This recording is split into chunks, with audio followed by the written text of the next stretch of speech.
Il aurait dû être suspendu pour le prochain match ce soir contre la Belgique, sauf que Donald Trump a décroché son téléphone, il a appelé cet homme, Monsieur Infantino, le patron de la FIFA, et la suspension du joueur est annulée. Xavier de Giacomoni, vous conviendrez que ce n'est pas banal.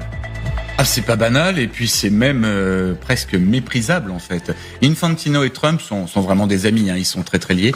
Infantino est allé jusqu'à créer le prix de la paix de la FIFA. Pour l'attribuer à qui? Évidemment à Donald Trump, puisqu'il voulait le consoler en fait de ne pas avoir eu le prix Nobel de la paix. Juste comment il justifie Infantino la non-suspension? Parce qu'en football, vous prenez un carton rouge, la suspension pour le match suivant est automatique.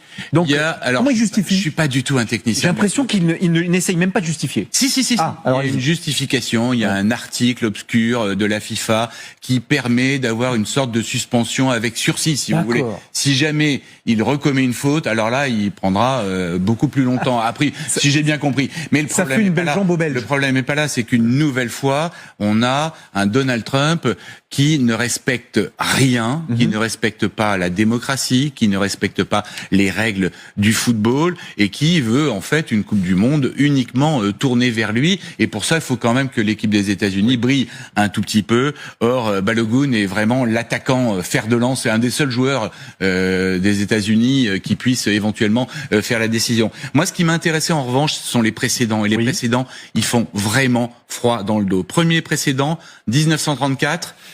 La Coupe du Monde se déroule en Italie et les arbitres sont sous la pression constante de Benito Mussolini. Benito Mussolini qui n'aimait pas du tout le football, mais qui avait bien compris déjà que c'était l'opium du peuple. Il va dans les vestiaires, il menace les arbitres et à la fin, qui c'est qui a gagné à votre avis? L'Italie. Eh ben, championne du monde 34. Il semblerait, même si là aussi je peux avoir quelques lacunes, il faudrait me pardonner.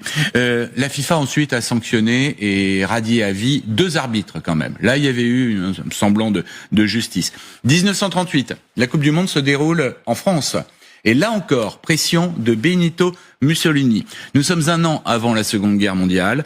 L'Autriche, il y a eu l'Anschluss. L'Autriche a été annexée par l'Allemagne. L'équipe d'Autriche a totalement disparu. Elle s'est fondue dans l'équipe d'Allemagne. Et ces joueurs sont contraints donc de jouer pour la Mannschaft avec obligation au Parc des Princes, à 500 mètres d'ici, de faire le salut nazi. L'Allemagne ne dépassera pas les 8e de finale, comme quoi il y a parfois quand même un minimum de justice. Mais qui a gagné?